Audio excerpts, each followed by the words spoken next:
Welcome to hello doctor talks. ఈ రోజు మనం మాట్లాడుకోబోయే టాపిక్ వచ్చి ఉమ్మి గ్రంథులు, దాని యొక్క లక్షణాలు. దీని గురించి మనతో మాట్లాడటానికి ఉన్నారు డాక్టర్ సాయి మేఘన, MBS, diploma in OGS, oral and maxillofacial surgery from braces and faces dental clinic, Tadepalli, Vijayawada. Doctor, ఏమైనా తిన్నప్పుడు లైట్ గా దవడలో పెయిన్ వస్తున్నట్టు, వాసినట్టు అనిపిస్తుంది, దీనికి కారణం ఏంటి? హలో అండి. సో, ఇప్పుడు ఏదైనా తింటున్నప్పుడు చెవి ముందు కానీ, దవడ కింద కానీ మనకి పెయిన్ లాగా అనిపిస్తే దానికి కారణం అక్కడ కొన్ని ఉమ్మి గ్రంథులు ఉంటాయి. వాటి వల్ల కొన్నిసార్లు వాటిలో ఏదైనా ప్రాబ్లమ్స్ ఉన్నా, వాటికి సంబంధించిన ఏదైనా ఇన్ఫెక్షన్స్ కానీ, ఏవైనా రాళ్ళు ఫామ్ అవ్వడం కానీ, అట్లాంటి ఇబ్బందులు వచ్చినప్పుడు ఏదైనా తిన్నప్పుడు ఎస్పెషల్లీ పుల్లటివి కానీ, కొంచెం స్పైసీ కానీ అట్లాంటివి తిన్నప్పుడు ఈ ఉమ్మి గ్రంథులు స్టిమ్యులేట్ అయినప్పుడు మనకి పెయిన్ వస్తుంది. సో, ఈ ఉమ్మి గ్రంథులు అంటే ఏంటంటే మన బాడీలో మెయిన్‌గా 3 ఉంటాయి. 3 మేజర్ గ్లాండ్స్ అంటాం. అంటే పెద్ద రకమైన ఉమ్మి గ్రంథులు 3 ఉంటాయి. 2 అంటే ఒక పెయిర్ వచ్చి ఇది మన చెవి ఉంది కదా! చెవి ముందు ఒకటుంటుంది. ఇటు ఇటు ఒక సెట్ ఉంటాయి. దవడ కింద 2 ఉంటాయి. అలాగే నాలుక కింద కూడా 2 ఉంటాయి. ఇవి కాకుండా మన నోరంతా కూడా చిన్న చిన్న ఉమ్మి గ్రంథులు చాలా ఉంటాయి. ఇదెందుకు చెప్తున్నానంటే చాలా మందికి అసలు ఉమ్మి ఎక్కడి నుంచి వస్తుందో కూడా తెలీదు. వాళ్ళకి మినిమమ్ ఐడియా కూడా ఉండదు. చాలా మందిని అడిగితే పొట్టలోంచి వస్తుందని, గొంతులో ఉంటుందని అనుకుంటారు. కానీ ఈ ఉమ్ము రావడానికి కారణమైన గ్రంథులు ఉన్నాయని చెప్పి చాలా తక్కువ మందికి మాత్రమే తెలుసు. వీటికి సంబంధించిన ప్రాబ్లమ్స్ మనకి చాలా వస్తుంటాయి. లైక్ అవి వాయడం, ఇన్ఫెక్షన్స్ రావడం, గవద బిళ్ళలు అని వినే ఉంటారు, మంప్స్ అంటాం. సో అవి కూడా ఈ ఉమ్మి గ్రంథుల వల్లే వస్తాయి. ఈ ఉమ్మి గ్రంథుల్లో వైరస్ చేరి ఇన్ఫెక్షన్ రావడం వల్ల మనకి ఈ ఉమ్మి గ్రంథుల డిసీజెస్ అనేవి వస్తుంటాయి. సో ఇప్పుడు మీరు చెప్పినట్టు ఏదైనా తింటున్నప్పుడు పెయిన్ వస్తుందంటే ఐదర్ ఇన్ఫ్లమేషన్ అంటే ఉమ్మి గ్రంథిలో ఏదైనా ప్రాబ్లం ఉన్నప్పుడు మన శరీరం దానికి రెస్పాండ్ అవుతుంది, దానికి రియాక్షన్ వస్తుంది, దాన్ని ఇన్ఫ్లమేషన్ అంటాం. అలాంటివి ఉన్నప్పుడు కూడా ఉమ్మి గ్రంథులు వాస్తాయి. అది వాయడం వల్ల మీకు నొప్పి రావచ్చు, లేదా ఇన్ఫెక్షన్ ఉండడం వల్ల రావచ్చు, ఏదైనా బ్యాక్టీరియానో వైరస్ వల్ల. ఈ ఉమ్మి గ్రంథులు అనేవి మన నోట్లోనే ఓపెన్ అవుతాయి. ఆ గ్రంథులు మన నోరు బయట ఉన్న ఉమ్మి గ్రంథుల నుంచి వచ్చే డక్ట్స్ ఉంటాం. డక్ట్స్ అంటే ఏంటంటే ద్వారాలు. అవన్నీ మన నోట్లో పళ్ళ పక్కన బుగ్గల్లోనే ఓపెన్ అవుతాయి. నాలుగు కింద బుగ్గల్లో వాటి ఓపెనింగ్స్ ఉంటాయి అన్నమాట. సో వాటి ద్వారా ఎప్పుడైనా ఉమ్ము కానీ అవి గట్టి పడిపోవడం కానీ, రాళ్ళలాగా ఫామ్ అవడం కానీ, వాటిల్లో కానీ గ్రంథిలోనే రాళ్ళలాగా ఫామ్ అవడం కానీ జరిగినప్పుడు ఇలాంటి పెయిన్స్ రావడం సహజం. డాక్టర్, అసలు సెలైవరీ గ్లాండ్స్ కి ప్రాబ్లం అయింది అని మనకు ఎలా తెలుస్తుంది? యాక్చువల్గా చాలా మందికి అది ఎందుకు వస్తుంది నొప్పి అనేది తెలియదు. అది మనం తెలుసుకోవాలంటే ఫస్ట్ థింగ్, మీరు ఎప్పుడైనా మీ చెవి ముందు కానీ, దవడలో కానీ, దవడ కింద కానీ, నోట్లో నాలుగు కింద కానీ వాసినట్టు, ఉబ్బినట్టు అనిపిస్తే మోస్ట్ ఆఫ్ ద టైమ్స్ అంటే చాలాసార్లు అది ఈ సెలైవరీ గ్లాండ్స్ ఆర్ ఉమ్మి గ్రంథుల వల్ల వాటిలో ప్రాబ్లం ఉండడం వల్లే వచ్చినట్టు అనుకోవచ్చు. ప్లస్ మెయిన్ సైన్ ఏంటంటే ఉమ్మి గ్రంథుల ప్రాబ్లం ఉంది అని తెలుసుకోవడానికి మీరు ఏం తిన్నా చెవి ముందు కానీ ఇక్కడ కానీ పిండినట్టు అలా జుమ్ అనే ఒక ఫీలింగ్ తెలుస్తుంది. ఏం తిన్నా అది వస్తుంది. అది ఎందుకు వస్తుందంటే ఇప్పుడు నార్మల్గా ప్రాబ్లం లేని వాళ్ళలో అయితే ఏదైనా తిన్నప్పుడు ఉమ్మి గ్రంథులు స్టిమ్యులేట్ చేస్తాయి, అవి ఓతుతాయి, లైక్ కొంచెం కాంట్రాక్ట్ అవుతాయి. దానివల్ల ఏంటంటే ఉమ్ము అనేది మన నోట్లోకి వస్తుంది, మనం తిన్న ఆహారం అమ్ములో కలిసి డైజెస్ట్ అవుతుంది. సో అలాంటివి జరిగేటప్పుడు ఈ ఉమ్మి గ్రంథుల ప్రాబ్లమ్స్ ఉన్నప్పుడు అది అలా స్టిమ్యులేట్ చేసినప్పుడు పెయిన్ వస్తుంది. ప్రాబ్లం ఉంటేనే పెయిన్ వస్తుంది. సో చాలామందికి వీటి వల్ల ప్రాబ్లం ఉంది అని తెలిసినా అది దానివల్ల తెలియదు. దానికి కారణాలు వాపు వస్తుంది మొహంలో, అది దేనివల్ల అని భయపడతారు. ఉమ్మి గ్రంథుల వల్ల వచ్చి ఉండొచ్చు, వేరే కారణాలు కూడా ఉండొచ్చు, కానీ ఉమ్మి గ్రంథుల వల్ల కూడా వచ్చే అవకాశాలు ఉంటాయి. అది మనం గమనించుకోవాలి. సో అలాగే మీరు నోట్లో కానీ, నోరు ఎండిపోయినట్టు కానీ, లేదా ఉమ్ము ఎక్కువ వస్తున్నట్టు కానీ, ఉమ్ము కన్సిస్టెన్సీ అంటే ఉమ్ము చాలామందికి పలుచగా ఉంటుంది, కొంతమందికి తీగలుగా వస్తుంది. అలాంటి వాటిల్లో మార్పులు వచ్చినప్పుడు మీరు కంగారు పడాలి. లేదంటే అది ఉమ్మి గ్రంథుల్లో ప్రాబ్లమా కాదా అని తెలుసుకోవడానికి ఖచ్చితంగా డాక్టర్ దగ్గరికి అయితే వెళ్ళాల్సి ఉంటుంది. డాక్టర్, ఈ ఉమ్మి గ్రంథుల ప్రాబ్లంకి ట్రీట్మెంట్ ఆప్షన్స్ ఏమి అవైలబుల్గా ఉన్నాయి? సో ఉమ్మి గ్రంథుల్లో చాలా రకాల ఇబ్బందులు వస్తాయి. స్టార్టింగ్ చాలా సింపుల్ థింగ్స్ ఏంటంటే చిన్న ఇన్ఫెక్షన్, చలికాలం అట్లాంటప్పుడు ఏదైనా బ్యాక్టీరియాలో వైరల్ ఇన్ఫెక్షన్స్ వల్ల వాపు వస్తుంది, పెయిన్ వస్తుంది. ఇవన్నీ మనం ఒక 1 వీక్ 10 డేస్లో తగ్గిపోతాయి. నెక్స్ట్ థింగ్ ఏంటంటే కొన్నిసార్లు ఈ ఉమ్మి గ్రంథుల్లో రాళ్ళు ఫామ్ అవుతాయి. నోట్లో కానీ, దవడ కింద కానీ, ఈ చెవి ముందు కానీ రాళ్ళు ఫామ్ అయినప్పుడు అవి ఉబ్బుతాయి. ఉమ్ము బయటికి రావడానికి అడ్డుపడుతుంది ఆ రాయి. సో ఆ డక్ట్స్లో అడ్డుపడినప్పుడు ఉమ్ము బయటికి రావడానికి కుదరదు. అలాంటప్పుడు ఆ వాపు వల్ల పెయిన్ వస్తుంది. చాలామంది దానికి ఏదేదో చేస్తారు, తగ్గలేదు అనుకుంటారు. కానీ అది కరెక్ట్గా డయాగ్నోస్ చేసుకుని, అంటే డాక్టర్ దగ్గరికి వస్తే కరెక్ట్గా అది ఎందుకు వచ్చింది, రాయి ఎక్కడుంది, రాయి గ్రంథిలో ఉందా లేదా ఆ డక్ట్లో ఉందా అనేది చూసుకుని దాన్ని బట్టి ట్రీట్మెంట్స్ ఉంటాయి. ప్రతి ట్రీట్మెంట్కి సర్జరీ చేయాల్సిన అవసరం లేదు. ఫస్ట్ థింగ్, ఈ రాళ్ళు అనేవి కామన్గా అయితే దవడ కింద ఉండే గ్లాండ్లో వస్తాయి, సబ్మాండిబులర్ గ్లాండ్ అంటాం. ఆ సెలవరీ గ్లాండ్లో మళ్ళీ నాలుగు కింద ఉండే గ్లాండ్లో ఎక్కువ వస్తాయి. ఈ చెవి ముందు ఉండేదాన్ని పెరోటిడ్ అంటాం. ఆ గ్లాండ్లో కొంచెం తక్కువగానే వస్తాయి, రేర్గా ఉంటాయి. సో ఇలాంటి గ్లాండ్స్లో రాళ్ళు ఫామ్ అయినప్పుడు ఏంటంటే ఆ స్టోన్స్ కొన్నిసార్లు అవే వచ్చేస్తాయి బయటికి, ఆ డక్ట్లోంచి బయటికి వచ్చేస్తాయి. సో కొన్ని జాగ్రత్తలు తీసుకోవచ్చు, లైక్ వాటర్ ఎక్కువ తాగడం, స్టోన్ సైజ్ని బట్టి ఎక్స్రే తీసుకోవచ్చు. స్టోన్ ఉంది ఎక్కడుందో లేదో చూసుకోవడానికి కొన్ని రకాల ఎక్స్రేలు ఉంటాయి, అవి చేయొచ్చు. అవి చేసిన తర్వాత ఆ స్టోన్ సైజ్ని బట్టి దాన్ని మనం ఏమన్నా తీయాలా లేదా అదే బయటికి వచ్చే ఛాన్సెస్ ఉన్నాయని చూస్తాం. సో అది ఉన్న ప్లేస్ని బట్టి డక్ట్లో ఉంటే కొన్నిసార్లు ఏంటంటే మీరు వాటర్ ఎక్కువ తాగి కొన్నిసార్లు అది తగ్గుతుంది, కరుగుతుంది. కరిగినప్పుడు కొంచెం మసాజ్ చేసినా బయటకు వచ్చేస్తుంది. లేదు పెద్ద స్టోన్స్ ఉంటే స్టోన్ సైజ్ని బట్టి సర్జరీ చేసి తీయాల్సి రావచ్చు. అదేం భయపడాల్సిన ప్రాబ్లం కాదు. ఈ స్టోన్స్ అనేవి చాలా కామన్గా వస్తుంటే తగ్గిపోతుంటాయి, కొంతమందికి పెరుగుతాయి కాబట్టి వాళ్ళలో మాత్రం తీయాల్సి ఉంటుంది. ఇవి కాకుండా నోరంతా చిన్న చిన్న ఉమ్మిగ్రంథులు అన్నా కదా, వాటి నుంచి కూడా మ్యూకోసిల్స్ అని కొన్ని తిత్తులు లాంటివి రావచ్చు. కొంతమందికి పెదం మీద, బుగ్గలో, నాలుగు కింద అట్లా చిన్న చిన్న ఉబ్బులు వస్తుంటాయి, అవే పగిలిపోయి అట్లా జరుగుతుంటాయి. సో అవి జరిగినప్పుడు ఏమవుతుందంటే అవి మ్యూకోసిల్స్ అంటే ఏంటంటే వాటికి ఏదైనా దెబ్బ తగిలినప్పుడు ఆ చిన్న చిన్న గ్రంథులకి అక్కడే ఉమ్ము పేరుకుపోయి ఆ పొర కింద ఒక బుడిపిలాగా ఫామ్ అవుతుంది. సో అలాంటి వాటికి కూడా అవేంటంటే వాటితో పగిలినా మళ్ళీ మళ్ళీ వచ్చే అవకాశాలు ఎక్కువ ఉంటాయి.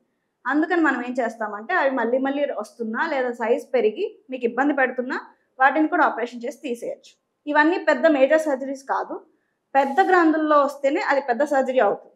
చిన్న వాటిల్లో ఉన్నప్పుడు అది చాలా చిన్న ప్రొసీజరు, మనం ఎప్పుడైనా తీసేసుకోవచ్చు. ఇవి కాకుండా వేరే రకమైన వాపులు, క్యాన్సర్ కారకమైన వీటి వల్ల వచ్చేవి కూడా ఉంటాయి. ఉమ్మిగ్రంథులకు సంబంధించి రకరకాల గడ్డలు, కణితులు, నీటి తిత్తులు లాంటివి కాకుండా క్యాన్సర్ కూడా రావచ్చు. డాక్టర్, ఈ సెలవరీ గ్లాండ్స్ ప్రాబ్లంకి తీసుకోవాల్సిన ట్రీట్మెంట్ ఆప్షన్స్ ఏంటి? అంటే ఇప్పుడు ఒక వాపు వచ్చినప్పుడు ఆ వాపు ఏ రకమైంది అనేది మనం ముందు చూడాల్సి ఉంటుంది. అది ఉమ్మిగ్రంథి కావచ్చు, వేరే ఎక్కడైనా కావచ్చు. ఎప్పుడైనా శరీరంలో ఒక ఇబ్బంది, ఒక వాపు వచ్చినప్పుడు దాన్ని అన్ని రకాలుగా పర్యవేక్షించి అది అసలు ఎందుకు వచ్చింది, దాని యొక్క లక్షణాలు ఏంటి, అది ఎలా ఉంది చూడటానికి అనేది దాన్ని బట్టి కొంచెం ఒక ఐడియా వస్తుంది. ఇది ఏంటి, ఇది మామూలుగా వచ్చిందేనా, తగ్గిపోతుందా, లేదా ఇది వేరే రకంగా మారుతుందా అనేది దాన్ని బట్టి చూస్తుంది. యూజువల్గా ఉమ్మిగ్రంథుల్లో వచ్చేవి మ్యాక్సిమం పెద్ద గ్రంథులు చెప్పాను కదా, 3 సెట్స్, పెరోటిడ్, సబ్మాండిబులర్, సబ్లింగుల్ అంటాం. ఈ మూడిట్లో ఈ సబ్మాండిబులర్ అనే దానికి వచ్చే వాపులు చాలా రేర్గా క్యాన్సర్గా మారుతాయి. ఇవి కాకుండా ఉమ్మిగ్రంథులకు సంబంధించిన క్యాన్సర్స్ అనేవి ఈ చిన్న చిన్న గ్లాండ్స్ ఉంటాయి కదా, నోరంతా ఉంటాయని చెప్పాను, అంగిల్లో ఉంటాయి, బుగ్గలో ఉంటాయి. సో వాటిల్లో వచ్చే వాపులు మాత్రం కొన్నిసార్లు కొంచెం ఎక్కువ సార్లే క్యాన్సర్గా ఉండే అవకాశాలు ఉంటాయి. సో అలాంటి వాటిల్లో ఎస్పెషల్లీ అంగిల్లో వచ్చే వాటిల్లో మ్యూకోఎపిడెర్మైడ్ కార్సినోమా అనేది ఒకటి కొంచెం కామన్గా వస్తుంది. అది కాకుండా ఇంకా ఇక్కడ ఈ ఉమ్మిగ్రంథి చెప్పాను కదా సబ్మాండిబులర్, దాంట్లో వచ్చేదేమో ఎక్కువ అడినాయిడ్ సిస్టిక్ కార్సినోమా అని ఒకటి ఉంటుంది. అవి కాకుండా పెదంలో కూడా రావచ్చు. ఇవేంటంటే ప్రతి వాపు క్యాన్సర్ అవ్వాలని లేదు, అలానే మీరు భయపడాల్సింది కూడా లేదు. ఎందుకంటే ఈ రకమైన క్యాన్సర్స్కి ఇప్పుడు చాలా అడ్వాన్స్ ట్రీట్మెంట్స్ ఉన్నాయి, చాలా ఈజీగా ట్రీట్ చేసుకోవచ్చు. ఎర్లీ స్టేజెస్లో కనిపెడితే ఇంకా బాగా ప్రోగ్నోసిస్ అనేది ఉంటుంది. ప్రోగ్నోసిస్ అంటే మీకు తర్వాత క్యాన్సర్ తగ్గిపోవడం, అది వచ్చే ఛాన్సెస్ తగ్గడం, ఇవన్నీ ఎక్కువ ఉంటాయి. ఉమ్మిగ్రంథుల్లో క్యాన్సర్స్ అనేవి కంపారేటివ్లీ రేర్. ఎందుకంటే నోటి క్యాన్సర్ అనేది ఇప్పుడున్న రోజుల్లో స్మోకింగ్, డ్రింకింగ్, ఈ తమలపాకు, ఈ బీటిల్ నట్టు, గాంజా ఇవన్నీ తీసుకోవడం వల్ల నోటి క్యాన్సర్ అనేది చాలా కామన్ అయిపోయింది ఇండియాలో. కానీ ఈ నోటి క్యాన్సర్ అనేది ఉమ్మిగ్రంథులకు సంబంధించి రావాలని లేదు ఎప్పుడు కూడా. ఈ నోటి క్యాన్సర్ బుగ్గలో రావచ్చు, నాలుగుకి రావచ్చు, పెదానికి రావచ్చు, అంగిల్లో రావచ్చు, గొంతులో రావచ్చు. కానీ ఉమ్మిగ్రంథులకు సంబంధించిన క్యాన్సర్ అనేది ఈ నోటి క్యాన్సర్ నుంచి కొంచెం డిఫరెంట్గా ఉంటుంది. క్యాన్సర్ లక్షణాలన్నీ మీకు ముందే కనిపించకపోవచ్చు. అందుకే నోట్లో కానీ మొహం మీద కానీ ఎటువంటి వాపులు వచ్చినా ఎంత తొందరగా వీలైతే అంత తొందరగా మీ డాక్టర్ దగ్గరికి వచ్చి చూపించుకుంటే మంచిది. డాక్టర్, అసలు ఈ ఉమ్మిగ్రంథుల ప్రాబ్లం రాకుండా తీసుకోవాల్సిన జాగ్రత్తలు ఏంటి? ఇప్పుడు ఉమ్మిగ్రంథులకు సంబంధించిన ప్రాబ్లమ్స్ రాకుండా అంటే ఉమ్మిగ్రంథులకు సంబంధించిన ఇష్యూస్ అందరికీ రావు. ఫస్ట్ థింగ్, ఇప్పుడు మంప్స్ లాంటి ఇన్ఫెక్షన్స్ ఉన్నాయి, గౌద బిళ్ళలు అంటాం, అలాంటివి ఎక్కువ చిన్నపిల్లల్లో వస్తాయి. ఇప్పుడు దానికి వ్యాక్సిన్స్ ఉన్నాయి కాబట్టి వ్యాక్సినేషన్ తీసుకోవడం మంచిది. సో చిన్నపిల్లల్లో కొన్ని రకాలైన ఇన్ఫెక్షన్స్ వస్తుంటాయి. చలికాలం జలుబులు చేయడం, ఇట్లాంటివి లాగే చెవి ముందు వాయడం, బుగ్గ వాయడం, గొంతు దగ్గర వాయడం, ఇవన్నీ జరుగుతూ ఉంటాయి. ఇవి కాకుండా మనం అవాయిడ్ చేయాలంటే మన ఇన్ఫెక్షన్స్ని అవాయిడ్ చేయగలుగుతాం. కానీ గడ్డలు, ఈ డ్యామేజ్ ఇట్లాంటివి తగ్గించుకోవాలంటే నోట్లో ఎప్పుడు పళ్ళు కానీ అట్లాంటి షార్ప్గా లేకుండా చూసుకోవాలి. ఎందుకంటే చిన్న చిన్న ఉమ్మి గ్రంథులు ఎక్కడైనా ఉంటాయి నోట్లో. అలాంటి షార్ప్ టీత్ ఉన్నా, వేరే ఏదైనా స్పైసీ ఫుడ్ ఎక్కువ తిన్నా, నోరు క్లీన్గా లేకుండా బ్యాక్టీరియా ఎక్కువ ఉన్నా, సూక్ష్మక్రిములు నోట్లో ఎక్కువ ఉన్నా ఈ ఈ ఇన్ఫెక్షన్స్ వచ్చే ఛాన్సెస్ ఎక్కువ ఉంటాయి ఉమ్మి గ్రంథులు. సో పళ్ళు షార్ప్గా ఉంటే ఏమవుతుందంటే పన్ను గుచ్చుకున్న దగ్గర చిన్న చిన్న ఉమ్మి గ్రంథులు ఉంటే వాటికి దెబ్బ తగిలి అవి మ్యూకోసిల్స్ కానీ చిన్న చిన్న తిత్తులు లాంటివి కానీ ఫామ్ అవ్వచ్చు. అలాగే మనం ఇది సెలైవా థిక్నెస్ని బట్టి, అంటే మన ఉమ్ము యొక్క లక్షణాలను బట్టి కొంతమందికి పలచగా ఉంటుంది. పలచగా ఉండే వాళ్ళకి ఎటువంటి ఇబ్బందులు అంత తొందరగా రావు. కొంచెం ఉమ్ము తిగ్గా ఉండి తీగలు తీగలుగా వచ్చే వాళ్ళకి స్టోన్స్ వచ్చే ఛాన్సెస్ ఎక్కువ ఉంటాయి. ఉమ్మి గ్రంథిలో రాళ్ళు ఫామ్ అయ్యే ఛాన్సెస్ ఎక్కువ ఉంటాయి. సో అలాంటి వాళ్ళు ఏంటంటే ఎక్కువ మంచినీళ్ళు తీసుకోవడం, గమనించుకుంటూ ఉండడం, నోరు శుభ్రంగా ఉంచుకోవడం, ఎక్సర్సైజ్లు అవి చేయడం, దవడకు సంబంధించిన ఎక్సర్సైజెస్ అవి ఉంటాయి. అవన్నీ చేసుకుంటే మీరు వీటిని అవాయిడ్ చేయగలుగుతాం. అలా అని చెప్పి ఇవన్నీ చేసినా కూడా రాకుండా అయితే ఉండవు. ఎందుకంటే వీటికి పర్టికులర్ రీజన్ ఉంది, కానీ వాటిని ప్రివెంట్ చేసే ఛాన్సెస్ అనేవి మనకు తక్కువ ఉంది. డాక్టర్, ఈ సెలైవరీ గ్లాండ్స్ ప్రాబ్లమ్స్కి తీసుకోవాల్సిన టెస్ట్లు ఏంటి? సో ఈ ఉమ్మి గ్రంథుల వ్యాధుల్ని గుర్తించడానికి మన దగ్గర చాలా పరీక్షలు ఉంటాయి. ఫస్ట్ థింగ్, సింపుల్గా స్టార్ట్ చేయాలంటే ఒక ఎక్స్రే తీసి దవడ వరకు, సిటీ కూడా అక్కర్లేదు, ఒక ఎక్స్రే తీసి కొన్ని చిన్న చిన్న ఎక్స్రేస్ ఉంటాయి మన దగ్గర. సో అవి తీసి అసలు ఆ ఉమ్మి గ్రంథుల్లో ఏమైనా బ్లాక్ ఉందా, రాళ్ళు ఉన్నాయా అని చూసుకోవచ్చు. అది కాకుండా లేదు వాపు ఉంది రాళ్ళేం లేవు అన్నప్పుడు నెక్స్ట్ స్టెప్ ఒక సిటీ కానీ ఎంఆర్ఐ కానీ తీస్తాం.